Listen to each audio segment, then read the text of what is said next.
بسم اللہ الرحمن الرحیم۔ شروع اللہ کے نام سے جو رحمان و رحیم ہے۔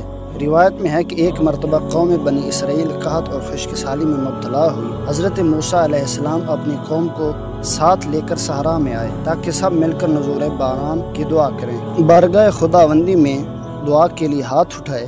ارشاد باری تعالیٰ ہوا، اے موسیٰ، تمہاری قوم میں ایک ایسا شخص موجود ہے جو چغلخوری کرتا رہتا ہے۔ جب تک وہ اس برے کام سے توبہ نہیں کرے گا اس وقت تک میں تمہاری دعا قبول نہیں کروں گا۔ حضرت موسیٰ علیہ السلام نے عرض کی، پروردگار وہ کون ہے؟